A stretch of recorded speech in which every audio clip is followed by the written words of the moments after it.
そういうことじゃ! Hey guys, what's up? It's a culture detective here investigating your favorite animes, and today I'm going to do a review of ReZero Starting Life at Another World Season 1, or in Japanese, ReZero Kara Hajimeru Isekai Seikatsu, created by Nagatsuki Tapei. A novel in 2012 turned into a light novel and manga in 2014, adapted into an anime since 2016. So ever since last year, I've been dabbling into anime, including One Punch Man, Full Metal Alchemist 2003 version, JoJo Parts 1 to 5, Demon Slayer aka Kimetsu no Yaiba, Attack on Titan aka Shingeki no Kyojin, Future Diary aka Mirai Nikki, and No Game No Life and Konosuba as well.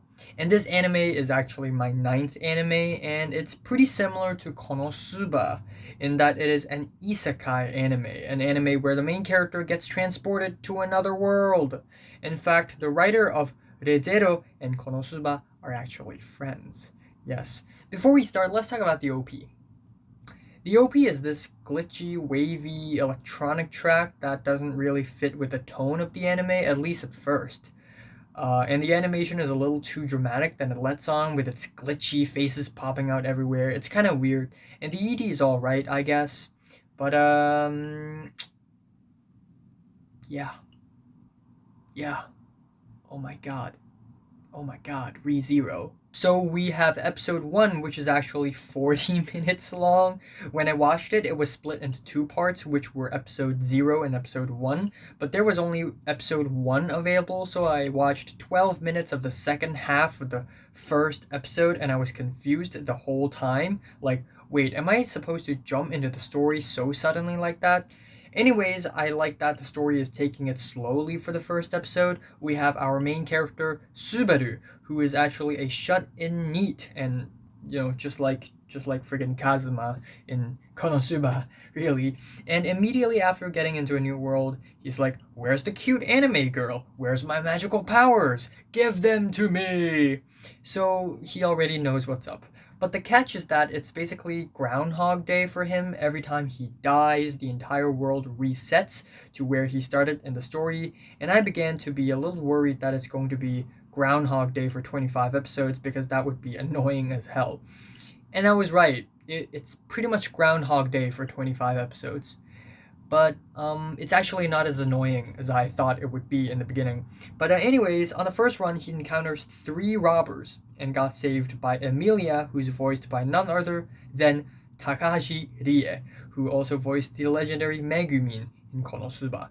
Emilia said that she lost her insignia, whatever that is, and it's stolen by a girl named Felt. I like weird names, I really do. They helped a lost girl along the way and asked the girl's dad where's Felt. The dad directs him to the slums. They found a loot house. Subaru entered it, found an old giant guy dead, and then he got stabbed by a woman. Dies. And then again. So on the second run, he goes to the loot house immediately and negotiates with Felt and the old giant dude, and the woman shows up and stabs them all. He dies. On the third run, he tries to immediately grab Emilia's attention, but Emilia at that point didn't know him yet. And then he encountered the 3 robbers again, and he got stabbed. On the fourth run, he encountered the 3 robbers again, got saved by a guard, or actually a knight by the name of Reinhard, and he goes to the slums immediately. Runs into the killer woman, whose name is Elsa, but Elsa left, and then Emilia suddenly showed up. And yeah, I hate comparing this story to Konosuba. A lot of people do that because it is similar isekais released in similar times. I like this story. At this point, I like the story a little bit more than Konosuba, but little did I know that ReZero and Konosuba are actually 2 very, very, very different stories. Konosuba is basically an RPG game with really stupid quests. This one has more of a narrative going on, and this one is actually so much more emotional and dark than I expected it to be. But at the same time, we know nothing at this point in the story, and we're just following along blindly. At one point on the 4th run, the lost girl's dad suddenly remembered something that happened on the 1st run, which is really weird. There's no explanation to that, though I'm still interested to see what happens next. Then we have episode 3, which is the concluding episode to this first section of the story. Subaru, Felt, Emilia, Elsa, and the old giant dude, old Rom, were in the loot house and a fight broke out. I don't know why. Maybe it's because I just finished watching JoJo, but every time I see battles in anime, it just kind of underwhelms me a little bit because it could have been written so much more interesting and creatively. But still, not a bad fight. And there are some fights at the end of ReZero Season 1 that are pretty entertaining in my opinion. Anyways, episodes 4 and 5 are basically a new chapter. And every time Subaru dies, he doesn't go back immediately to the very start. He sort of has a checkpoint. And that's a bed in a mansion owned by a guy named Rosewall. And Emilia lives in it as well. There's a librarian lolly girl called Beatrice, and there are 2 maids, the legendary Rem and Ram. Subaru asked Rosewall, the mansion owner, if he could be hired. He got hired and worked his ass off for 5 days, and one night, he finally got the chance to ask Emilia out on a date. And then he just mysteriously died. Pain. Episode 4 still feels kinda boring, and it's not like the characters are all that great or anything. I don't know why, but at this point in the story, I would still prefer Wiz or Megumin over Rem or Beatrice as waifu any day, though again, the story takes itself slowly, and Rem and Beatrice do develop their character a little bit more in the rest of the season. Episode 5 is basically the second run of those 5 days. There's a really awkward bath scene which radiates homo vibes, and it's a very memorable scene. The ending is where Subaru successfully proposes a date, and suddenly he realized that the reason for his death is that he got poisoned or cursed. And I actually kind of like the idea that Subaru had to figure out how he dies and prevent that from happening over and over again. It's kind of like the Bites the Dust, the anime. I just hope that it wouldn't be repetitive and each run would be different from one another. And also, when I go into ReZero, I totally did not know what to expect. I didn't watch any trailers or any clips except that one clip where Rem and Ram got drunk or something. I think that's in season 2. I really don't know. But yeah, I didn't watch any YouTube clips. I really have no idea. I have zero clue what ReZero is about. So when I started watching ReZero, I was trying to figure out, what is this anime gonna be like? What is the tone of this anime? What is this anime trying to achieve? And at first it seems like just another one of those comedic, isekais, whatever. And then at this point I thought, ooh, it's a murder mystery, except Subaru is the person who gets killed, and Subaru needs to figure that out before he gets killed again. And then as this season progresses, the tone of the story, the style, the genre of the story just changes again and again and again. It's actually kind of weird. Over to episodes 6 to 8. Oh my god. I didn't expect myself to enjoy these 3 episodes this much. There's a lot to talk about and think about. Aside from the fact that Subaru experienced this second arc for the 5th run at the end of episode 8 makes it kinda tedious, this arc is revealed to be so much more problematic and dark.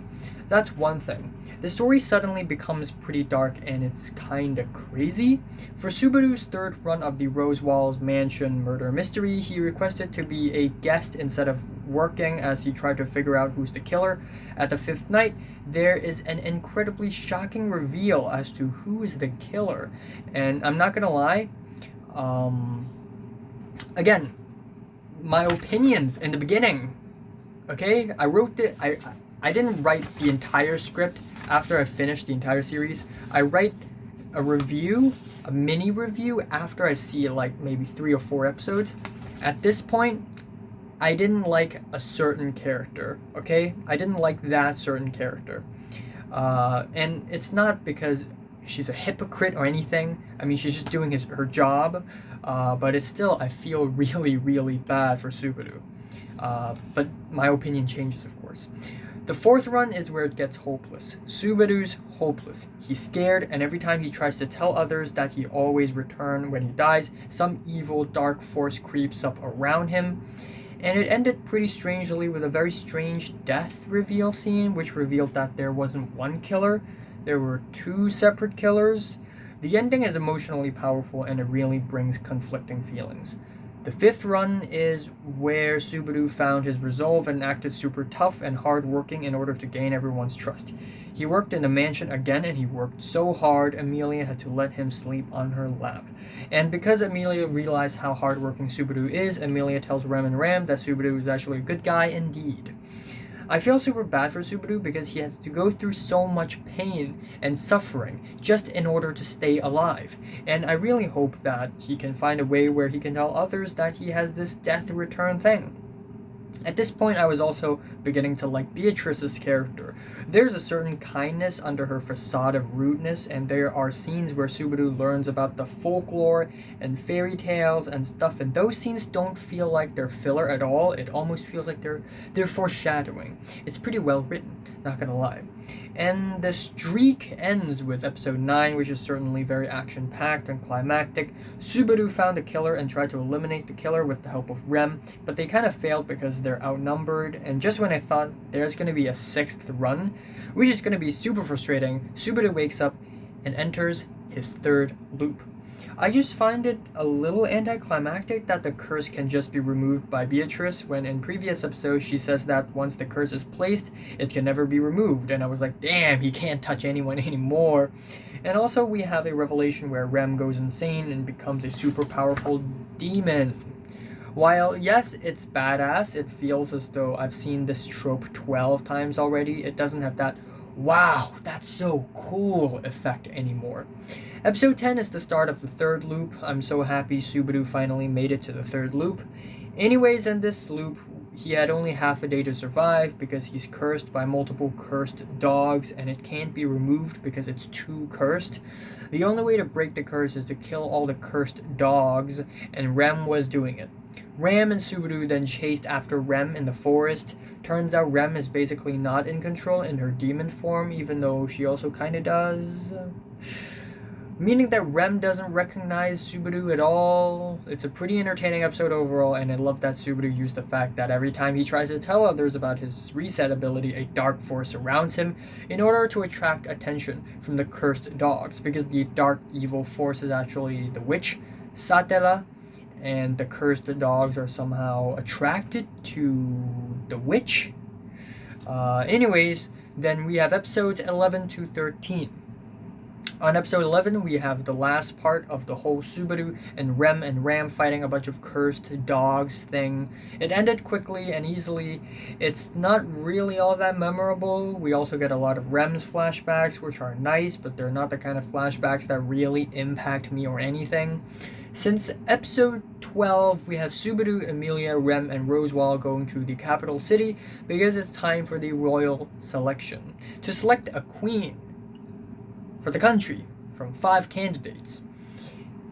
And originally Subaru was told to stay, but he followed Amelia to the capital because he just really, really loved Amelia, and he made a lot of terrible decisions because he loved Amelia. The royal selection didn't actually happen, it just drags on and on and on. A character shows up, says something, and argues with someone. Subaru followed Amelia to the royal castle, and I was already like, bruh, don't mess things up. Don't mess things up, Subaru. Don't do that, please. And of course, Subaru made a scene and messed everything up and indirectly insulted a bunch of knights, and now the knights wanted him dead. Really, I kind of feel bad for Subaru, but honestly, all of this mess could have been easily avoided. It would have been way better if Subaru actually gets killed by the knight so that he can do this all over again and actually not make a scene. The scene at the end of episode 13 where Amelia started to dislike Subaru was heartbreaking, oh my god. But then again, it was so easily avoidable. We also learn about a bunch of new characters. We have the knight Felix, Trap, aka a boy who looks like a girl, and he's backing one of the candidates. We have another purple hair knight who's a huge asshole towards Amelia and Subaru. His name is Julius. Felt and Reinhard return, and that's great, but overall these 3 episodes are meh though. I also looked at the IMDb page and I saw that episode 13 is the lowest rated. And at first I really hated episode 13 as well because of how much Subaru had messed things up. But actually, no. I wanted to add something on episode 13 a little bit. Even though the episode is really, really, really hard to watch, I feel like it really achieved what the writer wanted it to achieve. We are supposed to hate Subaru and feel bad for Subaru for being such a stubborn white knight who's too naive to see how the world actually works. And this episode also signified the completely abrupt change in tones, where the show goes from being a neat little comedic isekai with a murder mystery twist to a fucked up depressive show about mortality and death. And that's exactly what happened on episodes 14 to 15. Oh my god. I never thought this would happen. I actually did not expect this to happen. But I actually cried on episode 15. I actually did. It's so unexpectedly dark and violent and messed up. It's basically on par with Attack on Titan. I said it, on par with Attack on Titan. We also get a new OP, which is meh. The animation is still the glitchy epileptic thing. It would have worked way better if the OP actually takes it seriously and foreshadowed the violence to come. Anyways, on episode 14, I legit thought Subaru committing suicide would be the wisest idea, but he continued to live and try to redeem himself. But I was so friggin' wrong, because this is nothing in comparison with the bigger problem they're facing.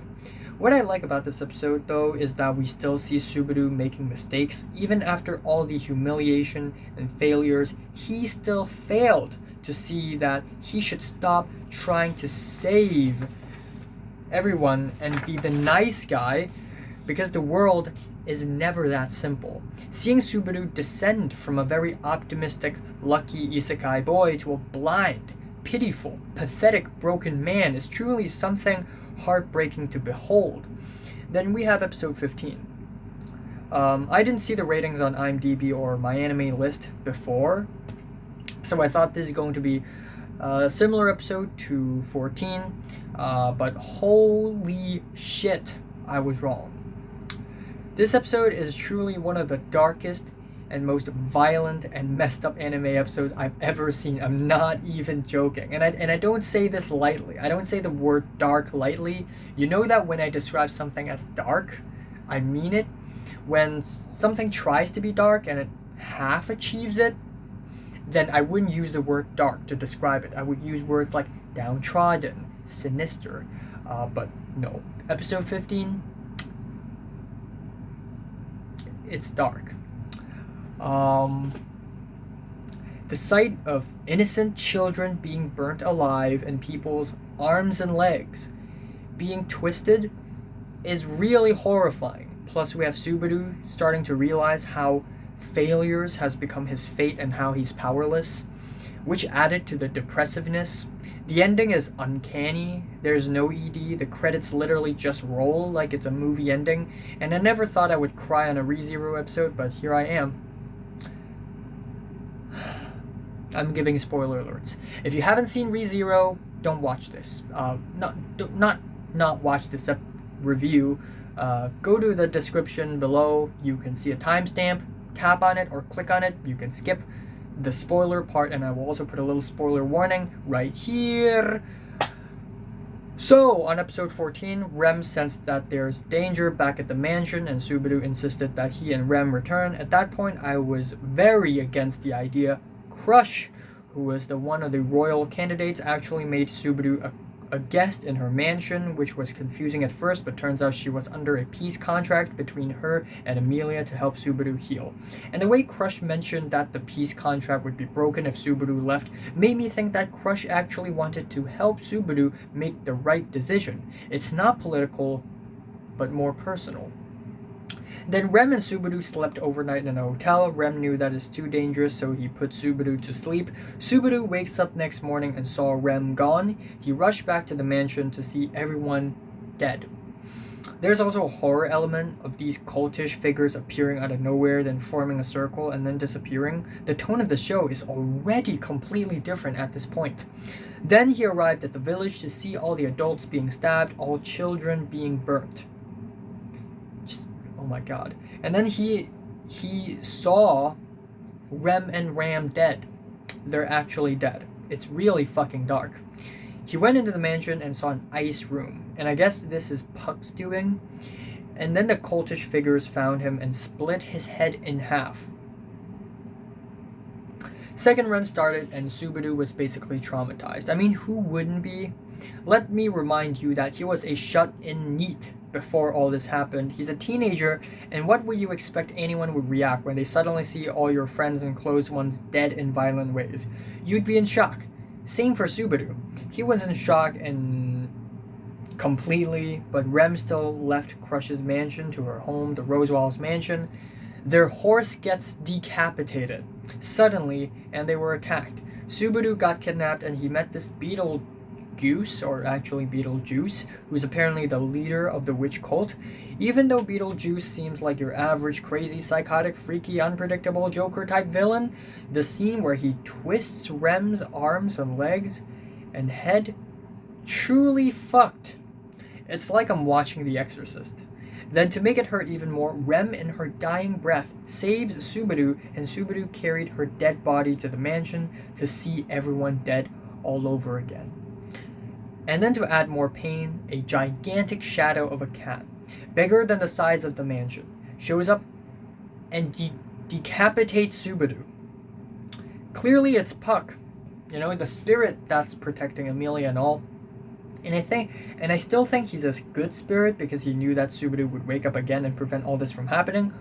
Or maybe Puck was secretly evil the whole time and just decided to kill everyone who's left alive. Or maybe Puck just wanted to spare Subaru's suffering when Subaru realized that all the people around him has died. Or maybe Puck was upset at Subaru for being a total dumbass, which somehow resulted in all this suffering and pain because of butterfly effect or something. But goddamn, I cried when Rem crawled to Subaru with her broken arms and legs. It truly hurt. Then we have episodes 16 to 18, and it's 3 amazing episodes back to back to back. Episode 16 is where Subaru starts his third run for this part, and the episode is all about losing trust in everyone and feeling powerless. In order to try to prevent what supposedly happened in the last 2 runs, Subaru tried to ask other powerful people for help. So he went to Crush for help, but got turned down in a really stone-cold way. He went to Priscilla, the spoiled rich girl, and Priscilla told him to lick her feet. He almost did in desperation, and what's worse is that Priscilla ended up kicking him and not even wanting to be licked. He went to Anastasia, the cute, nice girl, for help, and at first he seems like the only person who can help. Turns out she was only a lying schemer. The way the story portrays the feeling of not having anyone to trust, as well as feeling completely useless, is really, really effective. Episode 17 almost reads like a psychologically challenging nightmare, as instead of Subaru wanting to fight the problem, he just wants to escape because he knows he is useless. So he ran into a group of people and negotiated for some transportation so that he can save everyone by getting everyone out of Rosewall's mansion.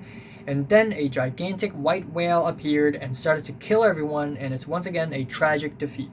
But what's worse is that Subaru actually made it out alive, and for some reason it's like he was being gaslighted.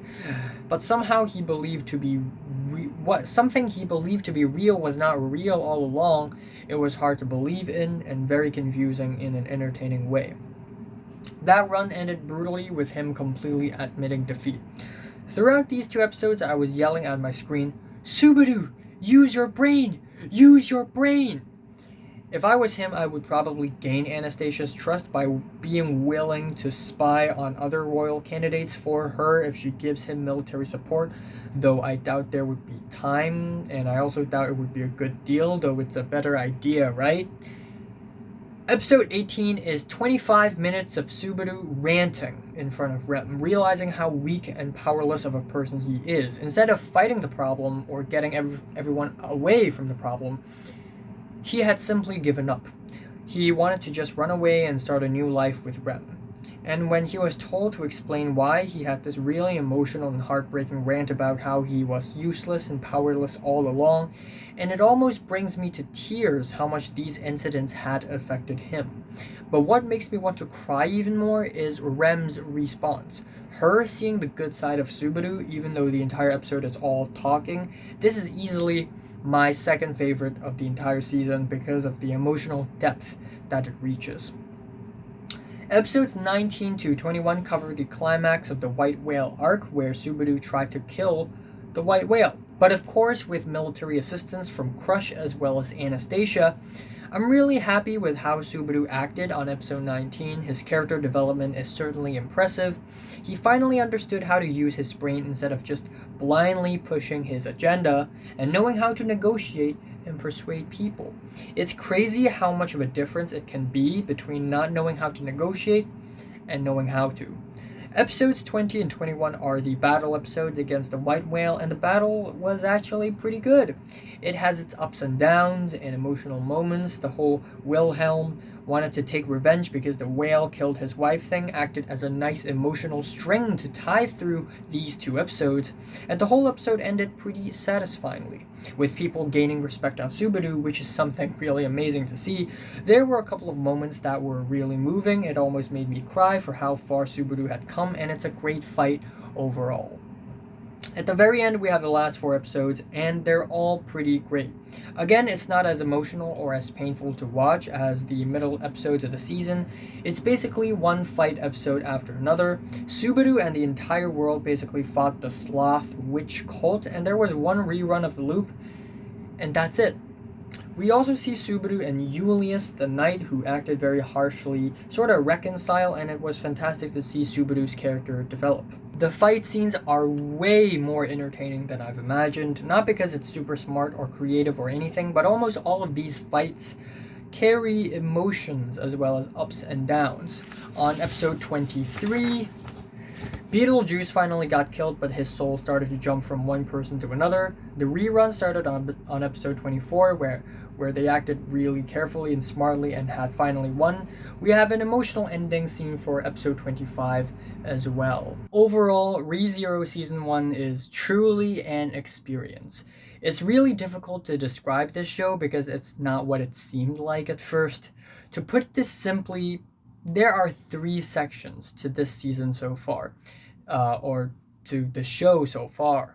Section 1 goes from episodes 1 to 12, which are pretty much just comedic flavored isekai with a couple of twists and turns, nothing all that fascinating. Section 2 goes from episodes 13 to 18, which completely blew me away. I didn't expect the story to get this dark, this tragic, this painful, this fast. And I don't use the word dark very lightly. The way Subaru became a very selfish and blind and hateable person, but in a way, as the audience, I want to see him realize his own mistakes instead of seeing him suffering. The writer of the story, Nagatsuki, that's a typo. Nagatsuki managed to make us hate Subaru in a healthy way within a short number of episodes, and it's really effective. Also, it's very impressive how Nagatsuki attacked the otaku culture. The white knight, wow, I'm gonna save the day and get an anime girlfriend attitude, and give it a brutally realistic beating. Section 3 goes from episodes 19 to 25, and these episodes are pretty entertaining and tight-paced fight episodes that are great. The White Whale fight and the Witch Cult fights are 2 very different fights, though I prefer the former one because for some reason it's so much more emotional for me. Maybe it's because the White Whale fight is the definitive moment of Subaru's redemption, which goes to another point that I have. It's amazing how much of a character arc Subaru actually went through within 25 episodes. Some story characters don't even go through an arc this dramatic throughout an entire series. There are, of course, slow and uninteresting moments in the beginning. Also, there are some serious issues regarding animating extra characters during some scenes at the Capitol. There's one scene that I remember pretty vividly because of how funny it is, where Emilia and Subaru were chatting in the Capitol on the streets, and there's this one character in the back, this one CGI character that just keeps keeps swaying back and forth, and it's just really weird. But anyways, you can also say that the tonal shift between these three sections are too jarring, though it is not a huge problem for me. But overall, the story is great. The voice acting, especially for Subaru's, is fantastic. Rem's character is good. Her personality doesn't blow me away, but it's her dedication to Subaru that's actually really moving. Emilia is not waifu material for me, unfortunately, though she's not bad. Beatrice has an interesting personality. Good story overall. My favorite is episode 15, and my least favorite might be episode 4 because nothing happens. I'm giving ReZero Starting Life at Another World Season 1 a strong 8 out of 10. So, have you seen ReZero Season 1 from 1 to 10? How much you rate it, like it, and subscribe. Please, if you want to help the channel grow, please subscribe. I beg you with my life, okay? Okay? Please? Pretty please? Thanks for watching. Subscribe if you want more. Yes. Next anime, ReZero Season 2, of course. And then afterwards, I'm gonna watch Kami no To, Tower of God, and then The Great Pretender, and then ID Invaded, and then if I still have time for some reason, Keep Your Hands Off Eizoken. Yes. And I'm currently planning my 2021 anime watching sequence, so be excited for that, my guy.